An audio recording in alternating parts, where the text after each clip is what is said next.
How you guys doing today? It's Anthony Ganji. Welcome to another episode of Chair Talk. Guys, today we're going to devote this episode to civilian staff, reading the room, civilian safety behind the wall. I've been getting a lot of questions from civilian staff. Now, real quick, don't want to have a debate here. For me, civilian staff is anyone that works on the other side of the house, so non-custodial. Some people will call them non-custodial, non-uniform staff.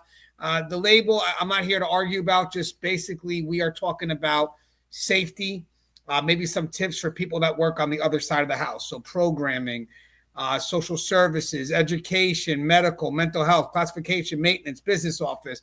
The list goes on, food service. So we are going to be talking about that side of the house. And my guest today is going to be American Jail Association President, Sean Klusnick. Now, guys, this is going to be a great show. We have a lot of information coming your way. I just want to tell you that the show is modeled from this book that I have on the market, Behind the Gate. Behind the Gates, a civilian's guide to navigating correctional facilities.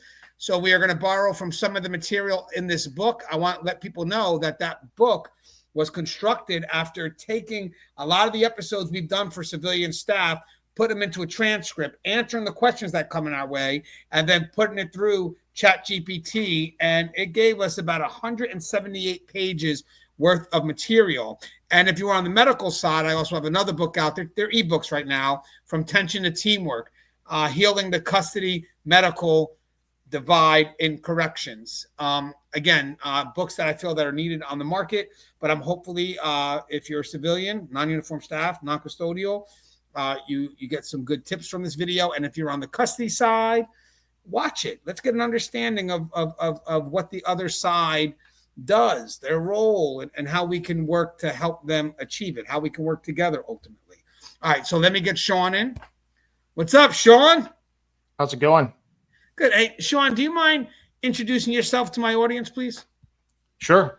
My name's Sean Klusnick. I am, as of Monday this week, I'm my 28-year veteran in local corrections. I worked 13 years at the Pasco County Sheriff's Office. And then I transferred up or changed jobs and went up to the Hernando County Sheriff's Office in 2010.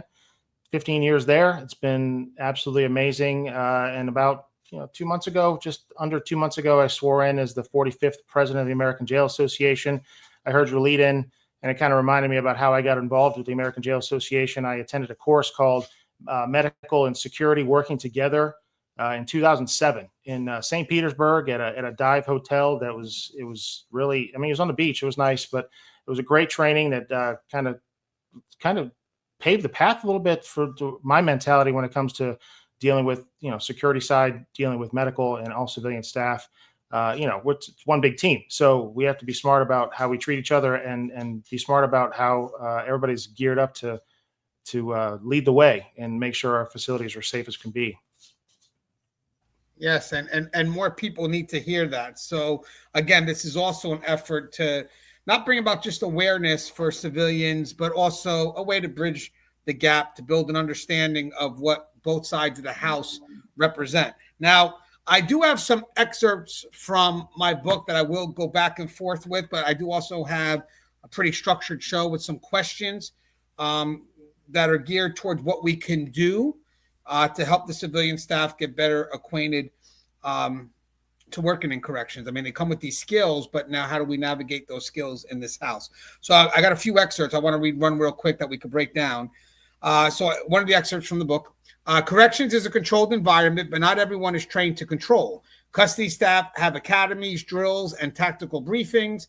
Civilian staff, often essential to rehabilitation, care, and programming, are dropped into the deep end with minimal orientation and told to do your job. And while your job may not involve cuffs, count, or contraband searches, it does involve trust, safety, boundaries, credibility, and communication under pressure. And that's what we're going to explore today, those 5 areas. And that makes your work not only important, but also vulnerable. And I wanted to add that. That's the balance. It's very important work, but in the effort to connect with the inmate population, to build that rapport, it could also make you vulnerable, because for custody, we may seek containment, but for some aspect for the civilian side, they're seeking some level of connection, just a professional connection. Would you agree with that, Sean? Absolutely, especially the civilian staff that are service providers. If they're, a nurse or a medical provider, mental health staff, a social worker, you have to have some kind of connection. You have to be able to gain some trust from the population to make sure they're willing to engage with you, be honest with you, open up. And sometimes, some of my social workers holding group sessions and one-on-one sessions, and if they don't trust and they can't be at least empathetic enough to where the inmate is willing to trust them enough to open up, then they're not going to get their job done. So yeah, there definitely is a way. You can see how quickly that could go sideways in a population like that. And we've heard horror stories about people crossing the line and falling victim to the manipulation. And that's a challenge, but that's both sides. Yeah, and as I say, the first area we're going to discuss is actually trust. So speaking of the devil, that's the first of the 5 I want to break down today. So I have a couple of notes here that I thought we could explore, and then I have a couple of questions to kind of work through each section. So for here, I got civilian, and this is all coming from the book, guys.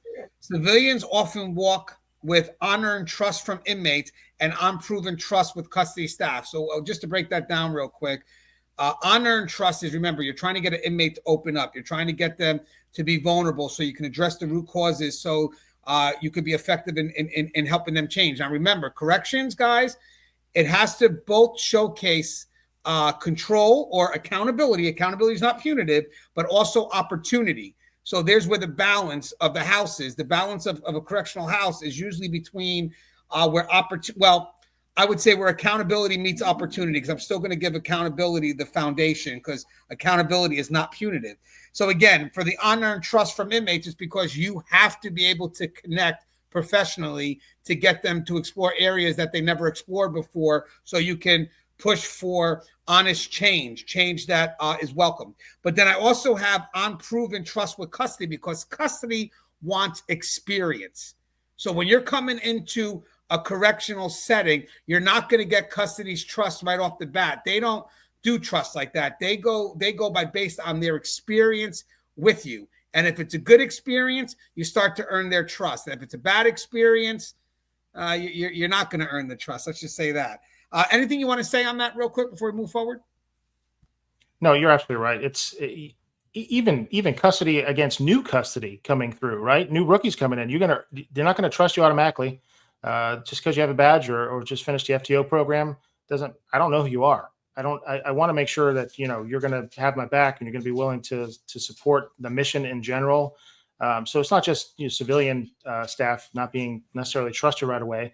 But that depends on, honestly, that whole thing depends on the trust, but depends on leadership, right? If there's good leadership, good solid leadership, good communication, both sides, I think that transition can be a little quicker. Because you're absolutely right. Trust has to be earned 1,000%.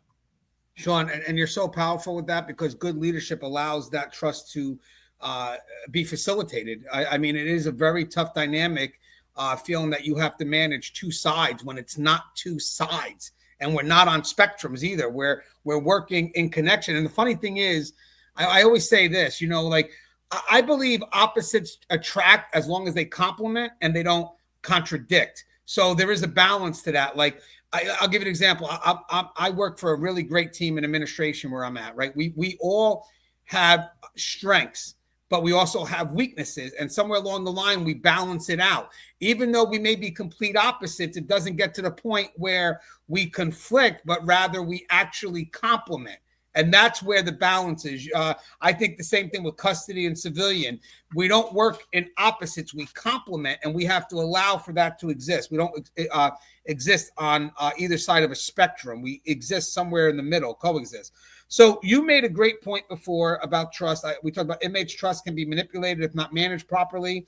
And then I said staff trust is often withheld until credibility is earned, leaving civilians isolated. So I have a few areas that I wanted to run down with you, Sean, real quick. I was going to go over them, and you can maybe tell me what your thoughts are when it comes to earning trust with custody staff at this level. So I have the civilians who are trusted by officers are the ones who don't interfere with procedures, give space during emergencies, ask questions instead of assuming. So we're talking about asking questions out of curiosity, not judgment, because staff will recognize if the question is sincere, if you're trying to judge what we're doing.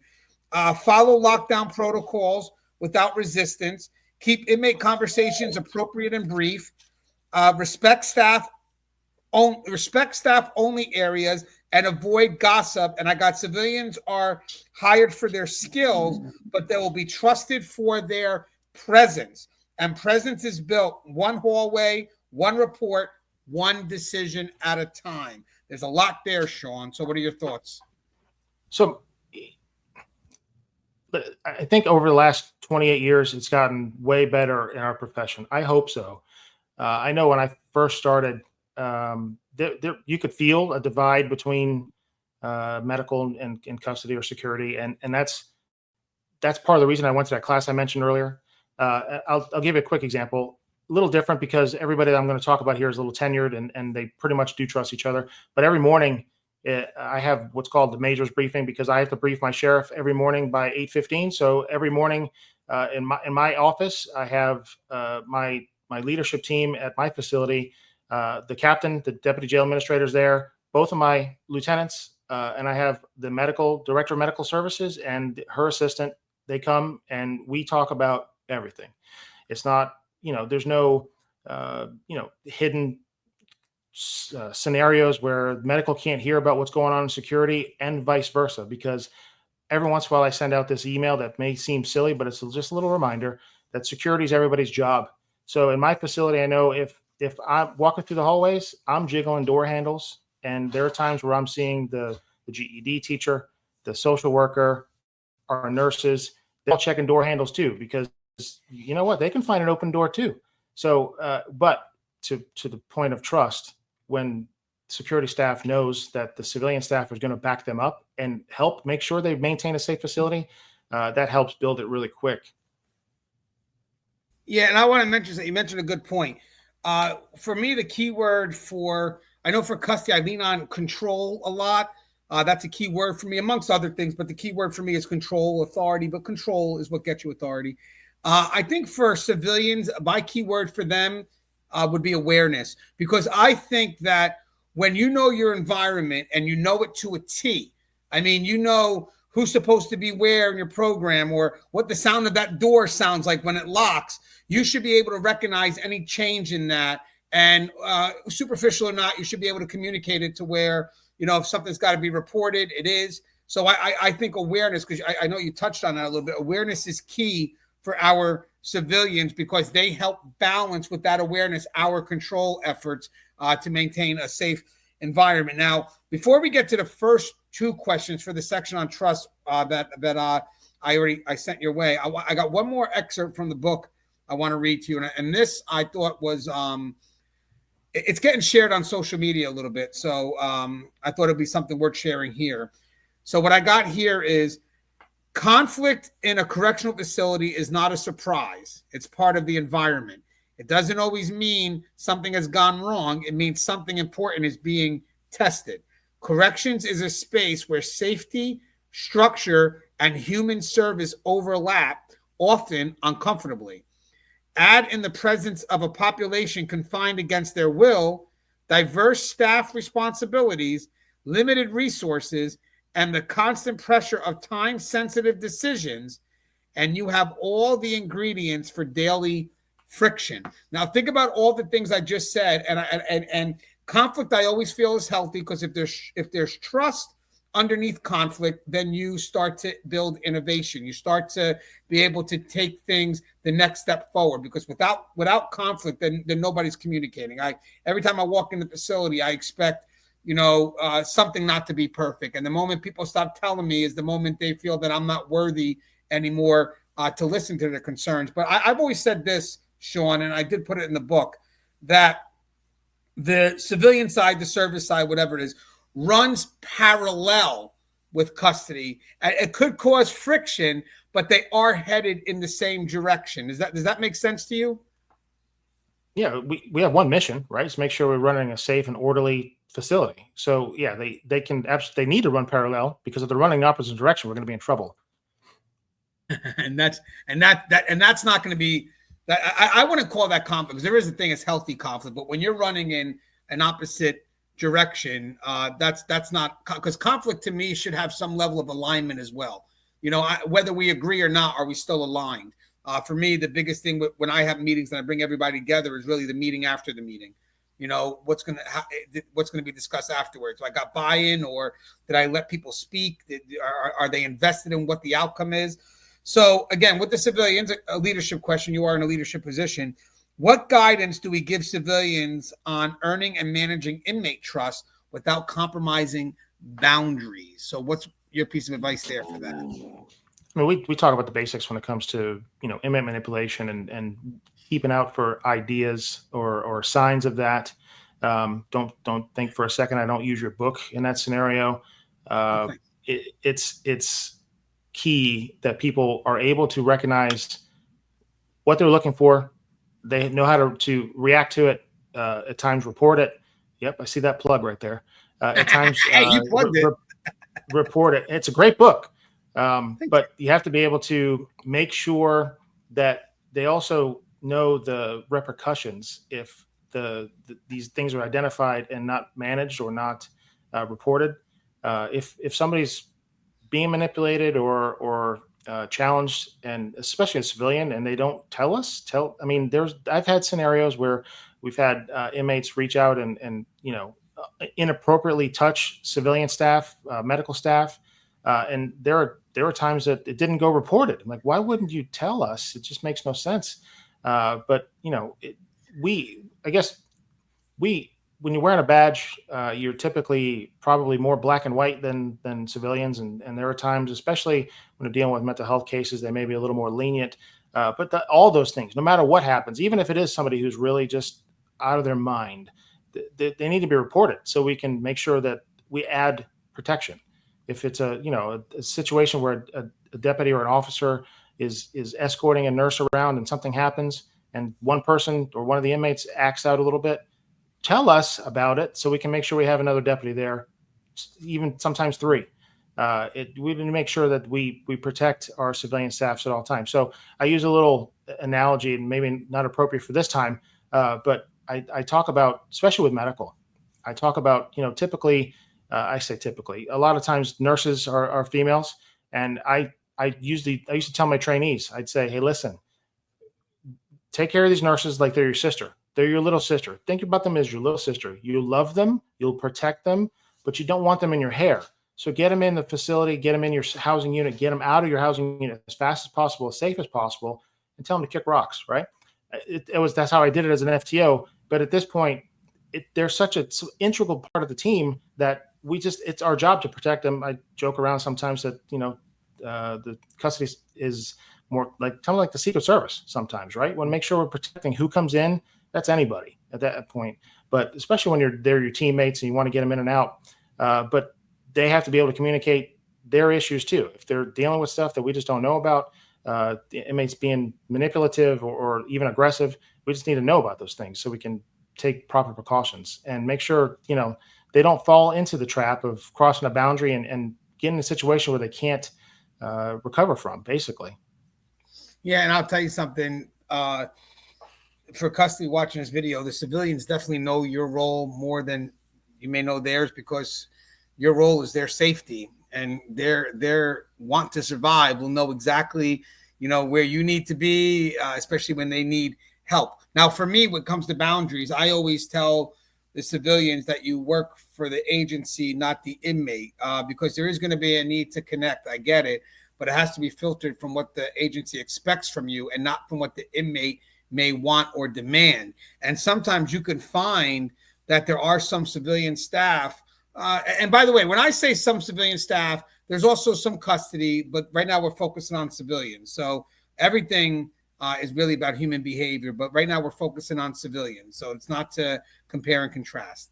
But there are some civilian staff that they're approachable in what they do, which they should be, but then they become too accessible to the inmate. And they feel that they have to be because they're trying to maintain a connection, and the inmate may want to take advantage of that. So I always tell civilian staff, you always got to be approachable, but watch out for that second half, that accessibility, because that accessibility is what has to be defined by what the agency expects. If an inmate is not supposed to be in your area and he's in your area and you feel, well, he needs to see me. No, he doesn't. No, he doesn't. He shouldn't be in your area. And that's your first question. Your first question isn't going to be, basically, hey, how can I help you? It's, why are you in my area today? You shouldn't be here. Does custody know you're here? And then make sure you maintain that tie with custody, because that's always a big concern when it comes to what I feel civilians is you're approachable, but are you too accessible? And I want to add something else with that. When you know your role, you know your boundaries. And if you feel that your relationship with the inmate, the need to be liked or the need to be trusted, is really based on the inmate's perception of you, you got a problem.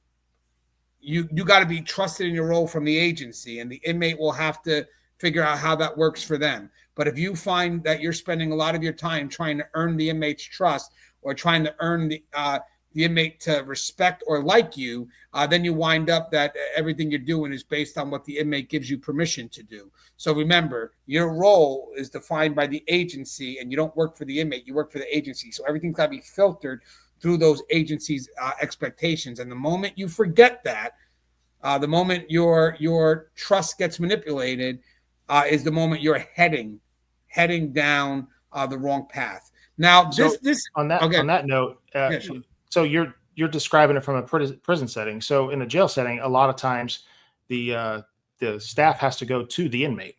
Sometimes in their housing unit, sometimes in just rooms just outside the housing unit.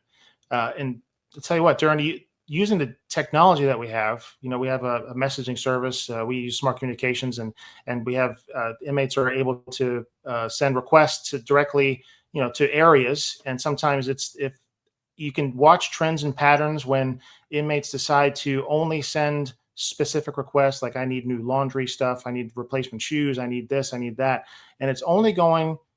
There's a big group of requests coming in only when certain people are working, right? You can tell by shift sometimes, or you can really narrow it down sometimes to the individual about how those inmates are taking advantage of maybe a supervisor who's a little weaker, who's more willing to go out of their way to go give stuff that they don't necessarily need, more want, and the consistency isn't there. You can even see it when it comes to certain medical personnel and medical requests going in, knowing that a certain shift is on to maybe get an extra Tylenol or whatever.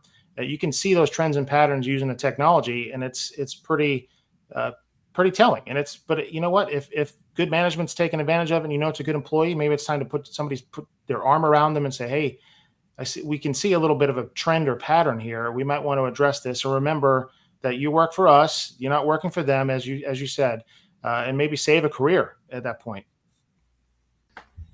Yeah, I love that filtering from the agency's expectations. I remember I had a social service worker who an inmate tried to employ that and say, actually wrote in one of my books, said, you work for me. And she was quick to say, no, I work for the agency. And I was like, hey, I'm going to use that. So this is important to me. We kind of touched on this before, Sean, but do we foster opportunities for trust to develop between custody and civilian staff, or do we leave that to chance? I want to mention one thing before you go into this, Sean. In my past shows, I used to say that there are some civilians that like programming, education stuff, mental health, that are meant to advocate for the inmate population. I think I'm going to pull back on that word because I think the way it's being utilized, because recently I had a discussion with somebody and they were complaining about their connection with custody, and they don't understand that their job is to advocate. But then when I looked at what the person was advocating, it looks like they were a little bit too involved. And I mentioned it to that individual. But with that said, I don't want advocate to become an us versus them. I think there's becoming this misuse of that word. Like advocate to me is, yes, you're supposed to be there to speak for the rights of the inmates, but not to a point where this becomes a pissing match. So yes, I know what advocate really means, but maybe it gets lost in translation. So I just want people to know, when you want to build trust between each other, it is working within the rules of the facility, because custody at that point will help you get what you need done. And what the last thing they want is for any effort to be done in spite of them, or the feeling that it's being done in spite of them. But hey, Sean, what's your thoughts on this? Do we foster opportunities for trust to develop between custody and civilian staff, or do we leave that to chance as leadership? Well, if you're not doing a good job as leaders, then yeah, you leave it to chance. But you in leadership, you shouldn't leave anything to chance, and everything just comes down to, honestly, comes down to relationships and communication. If you're communicating well with all of your staff, and everybody understands the mission, and sometimes you take the time to explain the why, and that even with the advocacy you're just talking about, sometimes it's okay. Sometimes we do need to advocate for people that are in custody. Sometimes they can't take care of themselves. Sometimes they need help with things, and that's okay. As long as people understand the why they're doing things, it's pretty clear. So if you are taking the time to explain it, communicate it well, and make sure everybody understands the mission, even if the mission is just that day making sure somebody gets services that they need, it should work. But leaving it to chance and just leaving it to happenstance and just ignoring it without having cross role communication, you can't win. The facility cannot survive well if there's constant or a lack of good communication. And honestly, everything we're talking about today, all I hear about is communicate well, communicate well. It's all I can think. If everybody's talking and really understanding their role and mission and communicating what they need or what they're doing, then it should work. It should be relatively smooth. Yes, and I love the. Sorry, I was chewing on something. I love the fact that we're talking about communication, because obviously that's key, and that brings us to what you said before, full circle, back to the basics. Because communication is basic. Are we respectful with each other? The next part I touch on is safety. So what I have here is that I got a little excerpt from the book that I want to read to you guys real quick that I thought hit this, because again, this was something I shared that did very well. For most civilian staff entering a correctional facility, the idea of safety initially appears binary. You're either safe or you're in danger. But inside the walls, safety is a continuum, something fluid and constantly in motion. It's not defined solely by the presence or absence of violence. It's defined by energy, by tension, by micro decisions, by who's watching and what they're expecting you to do next. And this is where we talked earlier about awareness. This is where awareness falls in, because I think awareness is understanding that you are in this continuum, that, the moment you feel safe is the moment you're too comfortable. You should be aware that this world is always moving. And a lot of the stuff that we do as custody is we pay attention to those moving parts. We pay attention to any shift in the norm, however insignificant we may think it is. And it's not that we do it out of paranoia. We do it because awareness is what helps save our lives and helps maintain control. But what's your thoughts on that little excerpt, Sean? Does that make sense to you? Yeah, it's perfect. I mean, I'll tell you a quick story about me. There was one time I was sitting in a housing unit as a deputy, and I'm locked in just doing my rounds, sit on my desk, and I just got finished with a check, and an inmate came up to me, and I was probably sitting there about 5 minutes. And he says, "Do you realize there's a fight going on in this housing unit over in that cell?" I go, "What are you talking about?" Because usually there's that shift, right? People are paying attention. Suddenly they're kind of just watching the cell, see what's going on. Nobody was paying attention to this fight. And I got up and I walked over and I'm looking at these guys. They were wailing on each other. And nobody in the housing unit was paying attention to it. It blew my mind. And I was like, where did my gut instinct go? Because usually you can tell when something's up. You can feel something's changed. And I think some of the trust you're talking about developing, especially with new staff, especially new civilian staff who are not going to be immersed in it or maybe not have the experience inside of a housing unit, to develop that sixth sense, that little bit, something's off in here. Something's weird. And that failed me that day, but usually it's spot on. And that's hard you can't teach that. I think that's just experience and living in the environment. But, being able for the security staff or the custody staff to explain it to the civilians, hey, something's up in here. We're going to get you, we're going to move you out of here. Something's going on that we just don't know yet. It doesn't feel right. And sometimes they'll look at you like you're crazy. There's been plenty of times when I've ushered the commissary team out of my housing unit because there was a fight that was about to break out. I could tell it was going to happen. And I didn't want them in there because, God forbid you have extra people in a situation that's dangerous. It's not easy. You can't teach it. It's something that you just develop. So, and plenty of civilians in my life have developed great intuition when it comes to those situations. I've had one of my current reentry coordinator who teaches a lot of stuff in GED, and he's really good. He's in tune with the dynamics in the classroom. He knows when there's stress. You can tell the difference, and he changes direction. There's been times where he's probably killed the class and said, you know what, we're done. We're not doing this, and explain what's going on. And that's where you have to have that. The civilians have to have that ability to that empowerment to say something's off here, and I'm pulling the plug because I don't want something to go sideways. And it's that, like I said, it takes experience. You can't teach it. It just takes time in the facility, and just kind of all facilities have they're alive, and there's no doubt that like certain times a year in my facility, the doors like go from fall to summer, or that time frame, the doors close different because of the pressure and the humidity, and you know your building, and sometimes it feels like it's breathing, and sometimes it feels like it's talking to you at sometimes, but we have to be in tune to it and be willing to be in tune to it. And I think we have to be, again, willing to communicate when something's off. Yeah, then there's a reason for it. So just raise your antenna, pay a little more attention, or even take some action and usher people out of the way just in case. You never want to be Chicken Little where the sky's falling and this place is a disaster.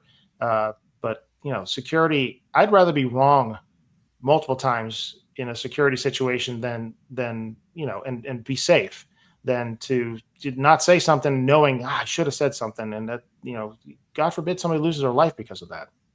Yeah, and what you said was spot on, because I think trusting yourself allows you to listen to that gut instinct, because I think that we all have that survival in us that something speaks to us, but we refuse to acknowledge it because we're uncertain of how it's going to be received. But at the end of the day, when you start to trust yourself, that voice speaks louder. And it's not about, like you said, how is it received? I really don't care. I'm getting it out there, because something doesn't feel right with me. So I trust myself more than I care about how I'm going to be received by people that think I'm a bit paranoid and then a paranoia. So then I worked in 5 prisons. In my 22 years and change, I started in 2002 at a women's facility, then went to a maximum security facility for men as a sergeant. And then in April of 2015, I was promoted into prison management, and I've been doing that ever since in the administrative side. And besides a quick little 7-month stint with sex offenders in a treatment unit for sex offenders and the civilly committed, I've done the rest of that over a decade now in maximum security prisons, including the one I'm at now and the highest level maximum security that we have in the state that I work in. And the one thing that I would like to tell anybody that's coming into a facility trying to learn, and I got to lean on what Sean said when he talked about kind of understanding the facility a little bit, is outside the obvious advice, is you got to understand the pace and the default of that facility too, which may take time, but you got to make an effort to understand how that facility moves, and also what that default of that facility is, what that facility is more comfortable going back to. I've worked at facilities that are a little bit slow paced, but more organized. And if you move too quick, it becomes a bit uncomfortable. And I've worked at facilities that you got to move quick because things keep moving, and it's very code driven. And if you move too slow, you fall behind, So understanding how that works, taking a second to observe the environment and embrace that, not try to change it, but embrace it. That will help you, because then kind of how to work with the facility instead of being an obstacle. But also as leadership, it's also good to understand the default, because in prisons, unfortunately, or jails, 9 times out of 10, the default is negative, because it's easier to fall back to complaints and all this other stuff as opposed to trying to do something positive and keep it moving. So usually we try to fuel the positive momentum. But the reason why I mentioned you have to understand the default is because you got to know where the facility is taking you. Mm-hmm. Is this a direction I want to go in, or is this a direction that I need to put my foot down on? So I thought that was a great piece of advice that you gave there. So for safety, I had some key points here. Civilians operate in a high-risk space without security tools or tactical training. And again, this is what I got from people that were sending stuff my way. Many don't know what to do in emergency or threatening situations. So basically, when to step in is important for them, and when should they, not get involved. That I know people have asked that question, like, "Hey, Ganji, when do I pick up the ball or when do I not? Because I get judged either way. If I pick up the ball, I'm overstepping. If I don't pick up the ball, I'm not doing enough. And then you have facilities that don't teach safety awareness to civilians, increase liability for all staff. So I have two questions, Sean, that I wanted to toss your way. But you have anything about that little picking up the ball and letting go of the ball? I experienced that mostly with trainees or new staff that are unsure of their role. I mean, if you explain, like we use a 3-phase San Jose style model for FTO, and first phase you're supposed to be completely hands off and just watching, and the second phase you're supposed to get more immersed, and third phase you're supposed to be fully hands on. Well, here's the deal: if you're in first phase and your FTO starts to get into a tussle with an inmate, you better jump in, right? You better, even if you don't know what you're doing, do something, because going the other way could get you fired, because cowardice is not good. But for civilians, obviously, listen, there's been times in my facility, both facilities I've worked at, that if something starts happening or an inmate starts attacking one of the officers or one of the deputies, that other inmates jump in. We applaud that. I've given meritorious gain time to inmates that have tried to save a deputy who's being attacked by an inmate. So if a civilian were to get in a heat of the moment and just try to help a deputy, or an officer, then great. As long as they don't get hurt or something. I mean, even if we handle it, if they were just trying to do the right thing, we get it. There are also times where if you can get out of there, because it's not worth the extra stress of having that potential hostage or potential victim still in the area.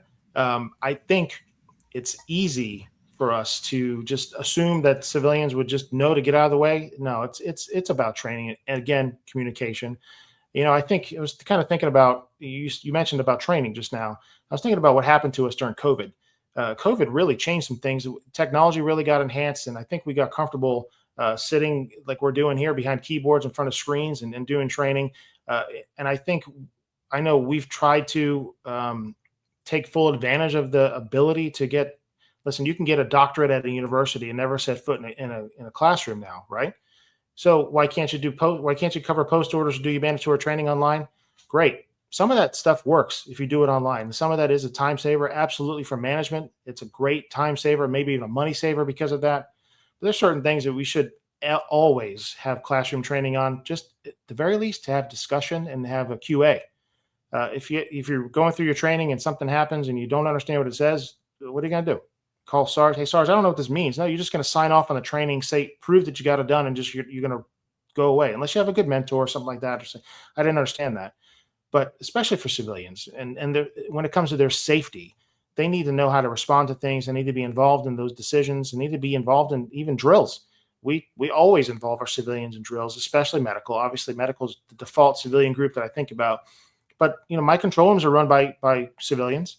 As a matter of fact, our budget that hopefully gets approved, I've asked for 4 more control room operators, because historically in our facility, our main control has been run by an officer, and I need deputies, and the civilian control room operators are a little bit cheaper for staff to pay for. Their full funded is way less when it comes to retirement.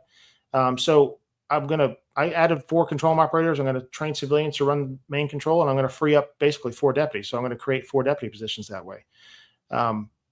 But they deserve, especially when they're in the building all the time, they deserve the level of training that lets them feel safe, knowing they know what to do in an emergency, and let them participate in drills. Heck, at times, if you're going to do a real big drill, make them, make them victims. Have them play the role of the hostage, just so they can see how it would happen. So I would feel much better knowing that, holy crap, they're going to really get here quick to come save me, and see how they're going to train and understand that they're competent in their training. I think it's important. Yeah, and I think you actually covered the next 2 questions. Actually, I said our civilian staff trained in situational awareness and response before they're placed in direct contact with inmates. Obviously, we like to think that they should be. And then how are civilians included in emergency planning, which you mentioned, in drills to ensure that they're not bystanders during crisis. And I wanted to add something, Sean, that you mentioned, because I think we just answered these. So unless there's something else you want to add, but something you touched on before that I want to add to this. Sometimes we get so caught up in teaching the tactical that I think that's good to know. Don't get me wrong, but the lesson is the why behind it. because that's what becomes more impactful, and that's what they tend to lean on. Sometimes, you get those FTOs that are just going through the process, not really invested, just going through the routine, and then the people that are doing it, they may know what step to take, but there's no momentum, there's no meaning behind it. They're not invested. When you can get another FTO teach the same thing and really keep people motivated because they share experience, they share how the lesson was learned and why that lesson is so important. And I think 100% having the civilians involved with learning about the drills also gives them a chance to get a big glimpse of how things work. That to me is key. And again, not to the point where we're breaching security, but an understanding of where they need to be or where they should go, or just this is a part where the house needs to kind of move as one. And when there's an emergency, it's great when everybody knows what their role is in that emergency, so staff can just focus on what that emergency is. So I agree with you 100%. They should be involved in that. So think any about thoughts on those two questions? Yeah. So think about your new hire orientation. Do you remember that 22 years ago? Do you remember Wait, was that a question you want me to answer real quick? Yeah. I mean, do you remember what was covered? Do you remember? I'm sure. Yeah. Well, so I had a 5-month academy, and be honest with you, Sean, I believe we covered a lot until I learned a little bit more in the profession. I got into leadership, and then I wind up developing the channel, the books on where I feel the gaps are when I've earned the experience. But I do think there were some good basics covered, but I think there's a lot more that needs to be covered. So from the perspective of a civilian, though, their orientation, our orientation is only a week to get started. And listen, even if you have experience, if you're starting at a new agency or a new location, you're overwhelmed those first few days, especially. So whatever you're trying to process those first 2, 3, 4 days, it's not clicking. So if you think that the ability to, we had an orientation, we told them what to do during an emergency. Like we do citizen tours of our facility all the time. And we always tell them, hey, listen, do me a favor. If we tell you just to get on the right side of the hallway, please don't ask questions. Just move over to the right side of the hallway, because most likely a train of officers is going to be running through here to respond to an emergency, and we'll probably turn you around and take you back the other way. That works. That's temporary, right? But when you're overwhelmed trying to learn a new job or trying to even just learn a new facility, because how many times I got turned around so many times in that facility when I first started, for new people, none of that's going to click. That new hire orientation training is not going to click. Now, the academy setting is way different. You're there a long time, you're immersed, and you're learning some basics. And as much as we sat through the academy, didn't want to hear all those war stories from the instructors, but those war stories matter. That's the why behind the things we do, and especially in training, because if you can, like you said perfectly, if you can add a why to what we're doing right now, it's going to stick. Absolutely going to stick. But that first week orientation, that's going to blast out of your ear. I don't remember. I signed 1,000 forms. I got some training. I read some policies. Do I remember them? No. Now, in hindsight, I have the wisdom and I could probably recreate what I probably went over because of just 28 years of doing it. But when I was brand new, I had no clue. So just, I don't know. It's again, involving people in all these, especially emergency situations and training. There's no super high speed training that somebody shouldn't be. I mean, does a control room operator need to sit through a response team training day? No, but can they see what they do so we can at least know their skill set and be comfortable knowing that if they show up, that the job's going to get handled? Absolutely. Why not? I mean, obviously cost comes into factor from the management perspective. Is it cheaper to teach in a Zoom setting or a canned online version? Yeah. But do we benefit from, like I said earlier, benefit from the QA and the ability to, even if you're not willing to ask a question, maybe there's somebody in the room will ask the same question you're hoping to ask or thinking about asking. You're going to get so much more out of it. The real classroom setting is invaluable. Yeah, and you know what's good about what you're saying too is sometimes when people come into this profession, their first couple of days may be rather performative because they feel that they should know more than they should. Yep. They look more to impress as opposed to being humble and learn. and therefore they don't ask questions. But you're right. You wind up getting overwhelmed with the stress of trying to learn the job that you and overwhelmed that you're in survival mode, and it goes from wanting to learn the job to just getting through the day.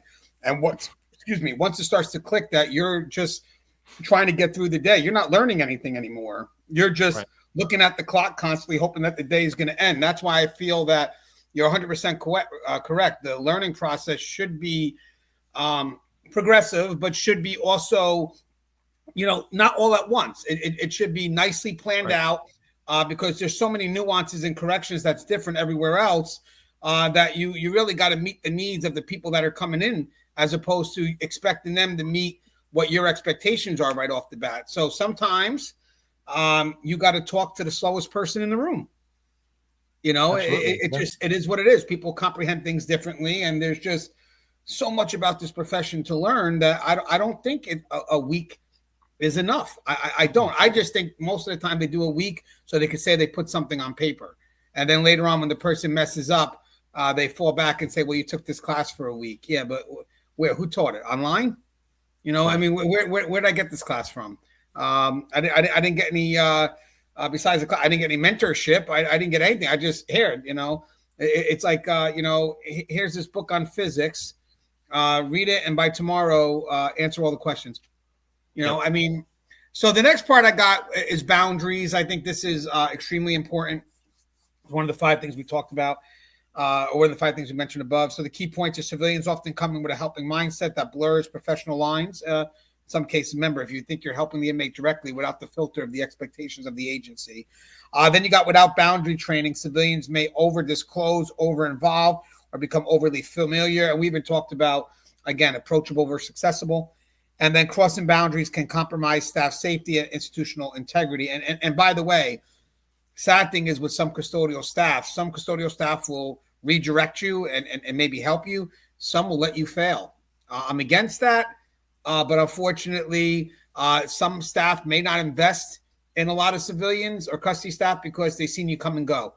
So they're not going to waste their time. We're not talking about spending time. We're talking about investment of time. So some may just watch you fall and then, just not do anything about it. And some may just give up and say, I told you so, still not report anything. So for this, when it comes to boundaries, I must say the first person that recognizes or that should recognize that they're crossing a boundary should be you, because it should go by a feeling that that may feel slightly uncomfortable, that you may try to start to justify, and you have to catch it before you justify it. Because once you justify it, now we have to recognize it, because now you believe what you're doing is correct. And the sad thing is, once you justify it and we decide to correct it, you yell at us. We're the bad guy. So, let me ask you a question, Sean. So do we clearly teach, or should we clearly teach and reinforce what professional boundaries look like in a correctional setting? Do we? I hope so, because we absolutely should. There's no gray in certain scenarios. Of course, I think the civilians will feel it more because they're trying to be, like you said, accessible and helpful in trying to help them meet their goals. Especially, reentry stuff is so vital. But you can't have the boundaries blurred. It has to be clear, cut and dry. Nope, and like you said, it does start with an inkling in your gut, kind of like I was describing the facility earlier. Something feels a little off. This guy's asking too many questions. He's getting a little too close. Like you said, in my area for no reason. It should be, what are you doing here? It should be an automatic default basic response of this is wrong. We got to get this fixed, and we're going to address it pretty quickly. Hiding it or ignoring it or thinking it's going to get better over time just by laughing it off or ignoring it, it's not going to work. It's only going to get worse. Inmate manipulation is such a real thing that's it's too basic to not challenge it. If it shows up, it shows its face, you need to address it, because it doesn't get any better over time. Yeah, and I like what you're saying about. I mean, obviously, I wrote the book on manipulation because I actually wind up doing a later book. Let me just give another plug. I'll explain why, because you're actually touching on it. this one, which is breaking boundaries. It talks about undue familiarity, because what I realized was, the process, which even though I talk about inmate manipulation of code, I wanted to emphasize a book just on the process, because that's where the boundaries are. They're trying to cross them. They haven't crossed them yet. And that's the part where you have to commit to the action, not once it happens, but when they're trying to make it happen. And the funny thing is, when it comes to that, is that most people are uncertain because maybe, as Sean said before, they don't trust in their experience, or they don't have enough trust in themselves to say, well, this feels wrong, I'm going to do something about it. No, the inmates that manipulate, sometimes manipulation could be a big thing about confusion. Toss so many things at you that the person becomes emotionally confused and how they should feel, which makes them confused, and how they should react. And now you have to remember who you are, what you're about, what the agency expects from you. And then that confusion doesn't exist, because even Sean, I got to lean on some of the stuff you're saying, the basics. If you know the basics of who you are, the basics of the expectations, and you hold true to that, you can't be shifted. If your values and your principles hopefully align with the agency, which it should be, but that's who you are. I don't need, if someone's trying to cross the line, I don't need to tell them, what you're doing breaks the rules. I need to tell them, I don't accept that. Why? Because that's me. I don't care what the rules tell me. I'm telling you right now that my values, my principles are not conditional based on the rules. Therefore, it doesn't matter what type of trust you try to manipulate.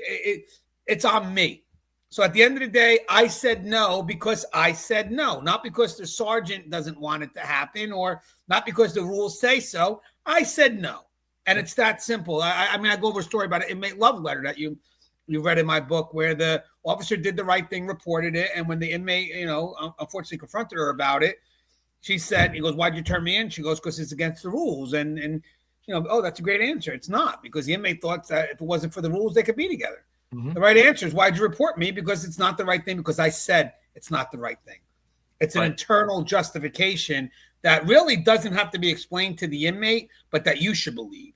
Because if your boundaries are external or conditional, and that's what's in your head, that's what you're trying to translate out, the inmates are going to see that justification as weak, and they manipulate your why. Remember that when it comes to boundary, they are going to try to manipulate the why. So the more layers you go down, the more they find a weakness, and they stay on it. So you know what those boundaries are, and make sure that when they're reinforced, it's internal. It's coming from you and not from some condition.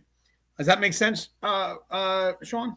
Yeah, and that's part of the reason we do such a deep background check when we're hiring people, right? So when you're hiring quality people, I guarantee we're going to have less situations like you just described, or less opportunity for it, because they're going to understand you're hiring. If you're hiring for character, right, you're gonna win.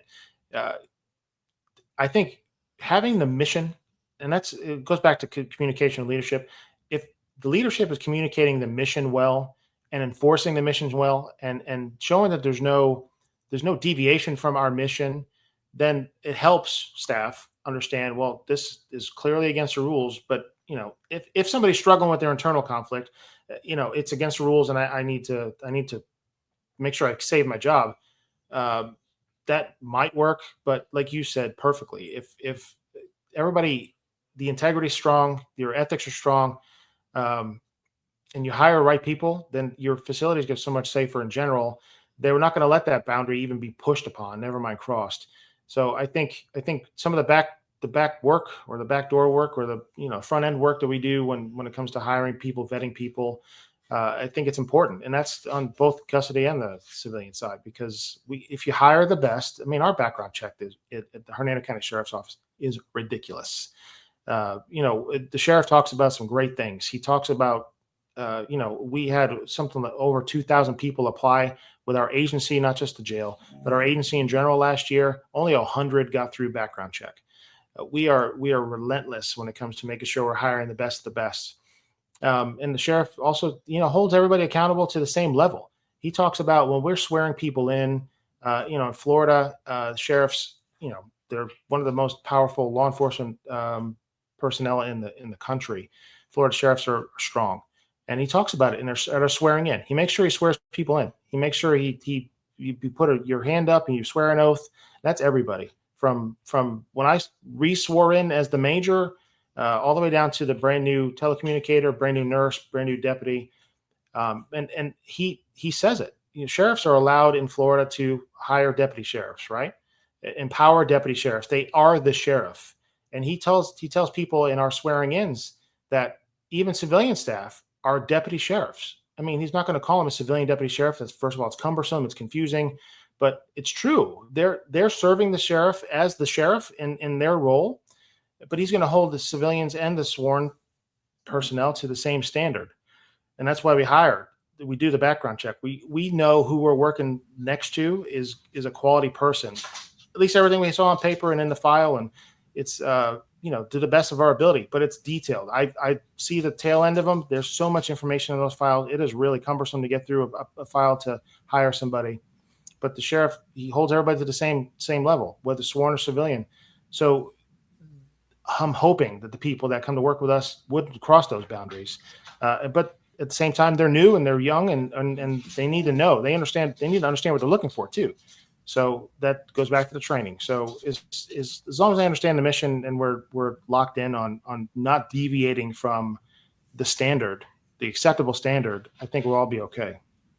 Yeah, and guys, when it comes to those external conditions, if an inmate's able to manipulate your trust, and the big thing is let's say you don't feel the inmate's going to snitch on you, then all of a sudden you losing your job, losing your family, getting arrested, it gets minimized because the inmate's not going to turn me in.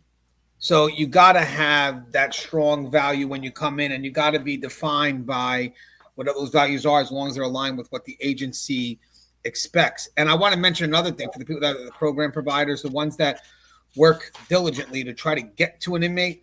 Sometimes they're resistant and they hold on to that resistance because they know when they give you a little glimpse, you're going to hold on to it. You're not going to want to lose it. And they try to manipulate that. So be wary of that because they know you're fighting to get in. That's why they say, well, the trust got to be earned. It does. But sometimes there are people that you just can't reach.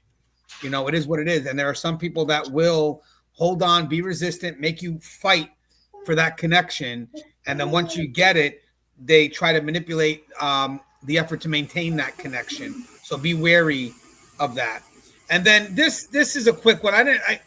How prepared are supervisors to identify and address early signs of boundary crossing? I want to add something to this, Sean, before I go to you real quick, is that same thing as you start to move up. I think that approachable, not so easily accessible, because if you're extremely accessible to the inmate population, then you also leave yourself vulnerable because we are human. We could be emotional. So you should be, kind of trying to minimize your contact to some extent because you oversee a lot of people. Their lives are in your hands. So people may not always, or inmates, they shouldn't have always direct contact because you have to protect some level of integrity. I mean, yes, I hold myself to those values as well, and I'm very hard to shift. But, there could be moments, you never know, because, situations carry a lot of weight. And that's why there should be so many layers that protect us before we have to maybe come down and deal directly, because at that point there is a vulnerability because the person you're speaking to is a decision maker. And those decision makers, at some level, the higher up you go, have to have a level of protection from direct exposure, if that makes any sense, only because we're human and we can be open to manipulation as well. I don't care what anyone says. If you think that it can't happen to you, whether it's, it's who you are or because of your position, you're wrong, because the higher you are, that's the target they want. Absolutely. Yep. Absolutely, man. So I would like to think that more supervisors know how to identify it, but and they should be aware of it, but I don't know if that's always the case, sadly. I mean, I remember having an incident. I wrote it in my book, in Manipulation to Code, at the very beginning of my career, where a supervisor yelled at me in front of other inmates, which made me very vulnerable. I wind up getting the unit the next day, and I had to find myself trying to rebuild, and I lost face in front of these inmates. So these inmates knew that I would try to justify myself, so it left me very vulnerable. And then I wind up catching myself, said just didn't feel right, led with my gut.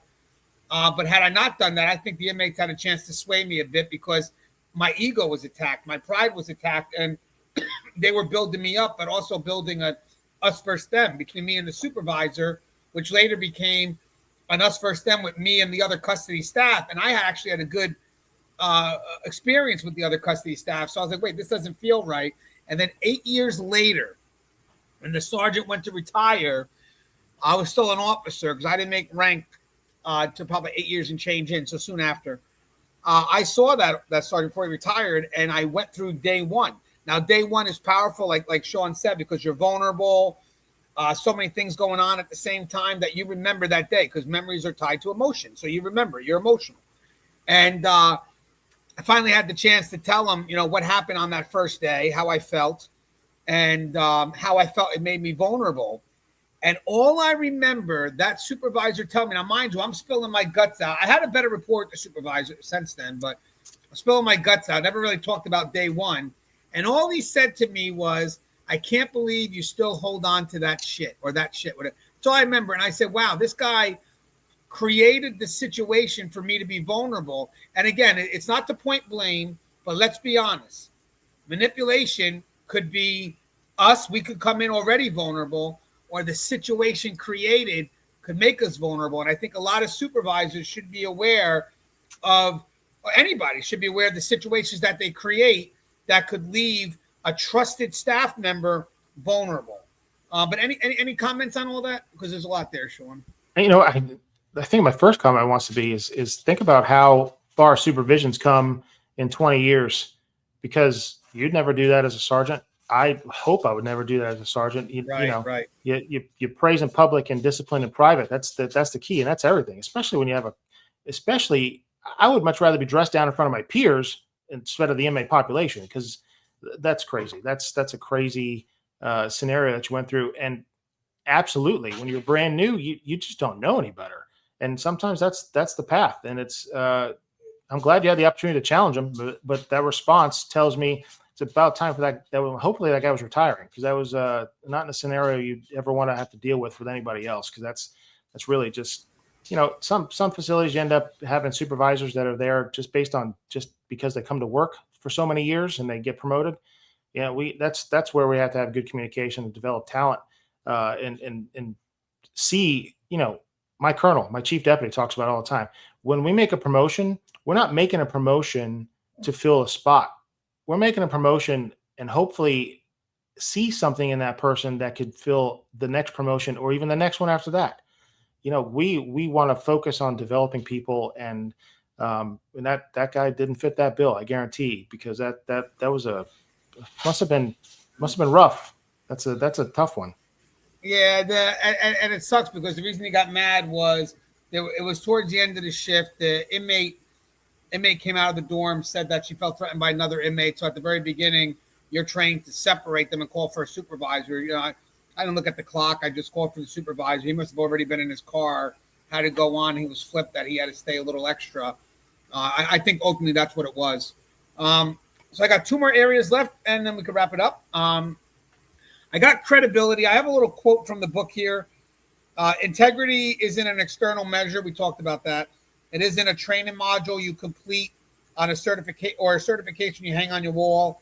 It's an internal compass, an unbroken commitment to your mission, your values, and your agency's expectations, even when no one is there to see if you're following them. So civilians, there's some civilians that could lack visible authority and often start with low perceived credibility. Credibility is earned through consistency, situational awareness, and professionalism. And I think that's both from custody staff as well as the inmates. They want to see consistent. You're going to be tested on your professional consistency. So they want you to reinforce that, and even the inmates that play the game, they respect the ones that are consistent with what needs to be done. The situational awareness being key, and obviously the professionalism. And custody's perception of civilians can make or break interdisciplinary teamwork. And obviously that's 100% true, because if custody feels that they can't trust you, they're most likely they're not going to help you. They're not. They're not going to go above and beyond to ensure that what you're doing is the safest measure. I've seen also custody kind of give up on certain individuals when they're making the effort, and then the person they're trying to help becomes just too much of a challenge, because there's a difference between asking a question, as we mentioned before, on curiosity, or asking a question out of judgment. Now, granted, custody, be wary. Sometimes your own insecurities make you believe that an honest question isn't built out of curiosity, but built out of judgment. And that's not always the case. Sometimes the civilian may not know, and that question is an honest question. But for the civilians, be wary, because sometimes your questions could sound a bit challenging because custody staff may not be used to getting questioned. Remember, they work in a world where there is a demand for compliance, and any question in their world could be seen as a challenge. So sometimes there is a reminder of, hey, I have to ask a question about a procedure. What's the best way to go about it without making the staff feel that I'm challenging their position? I think that's something you just keep in the back of your mind. And Sean, how do we support civilians in establishing credibility with both inmates and uniformed staff? I would say probably just maybe going back to day one again and just establishing the baseline so they understand their roles, responsibilities, and their authority. I wrote an article one time for American Jails Magazine. It was called Lowest Level Leadership, and that goes all the way down to civilian staff. And if a civilian recognizes something is off, they have, in my facility, they have the full authority to challenge it, to run it to their chain of command or up to the security chain of command if necessary. I think it's just empowering them so they understand what their role is and what their level of authority is. And you never want to take anybody's authority away or not establish the right amount of authority at first. And you actually, like you dealt with the sergeant, you don't want anybody to usurp your authority in front of a group of people either. So all of it comes down to leadership and communication and the willingness to explain the why. It sounds so simple, but it's so difficult at times for staff throughout the entire country. I guarantee it's easy to talk about on a podcast, but to live it is challenging. But the ones that do live it the right way are usually pretty successful. Yep. And I got one last section here, and it's communication under pressure. So civilians are expected to perform under stress without training in crisis communication. Miscommunication in tense moments can escalate risk, and tone, timing, and language can determine whether a situation is resolved or inflamed. And guys, when it comes to communication under pressure, again, these are things that people have sent my way. Presence matters. I think a lot. I think we actually should teach that more. Presence, tone, because it showcases confidence. That's the key. If you could say whatever you want, but if your presence is weak, if your tone is weak, if it's hesitant, whatever you're saying or whatever you have to maybe enforce, is just going to just pretty much get ignored. But communication under pressure is key because, one, you have to understand how pressure works on all sides, because custody is going to face different pressures than you will. And you have to understand also communication under pressure is extremely important, because if we don't have that, we have chaos. And it's not controlled chaos, it's outright chaos. So you have to learn that in corrections, we have pressures that can come from the emergency situation. You have pressures from time. Time can cause a big pressure for us. That's another thing. Pressures from above, pressures from below. External, political, yeah. Political, urgent versus important. Departmental conflicts. I mean, there's so many things that can cause undue pressure that your job, anybody's job, should be to try to be the calm. Especially as leadership, walk in and stabilize. But as a civilian, you don't want to add to it, and I would tell custody the same thing. So mind you, even though this dialogue's for civilians, as I said before, I could probably do a lot of this stuff for custody side as well. And the question I have here, Sean, is do you think civilians are trained in how to speak with authority and calm during volatile situations? And do we provide tools and feedback for communication under pressure as part of an ongoing development, or should we? So I'm thinking that dealing with the population, I would hope that you'd have a situation where, there was an officer always there. Of course, there's going to have to be some level of authority if something's breaking off and there's no officer available until they can get back up or something like that. But, you train people to be as safe as possible and to communicate that well. Come here, clown. Communicate that well. I just think in that scenario, you'd want to have security staff responding quickly, so people understand that there's probably at least response coming. So yeah, of course, you need to have some communication training. You need to talk about it. You need to talk about how to handle yourself. And but I think sometimes I bet you this question maybe falls better under the guise or the conversation of dealing with the potential challenges between security staff or medical staff when it comes to communication and disagreements.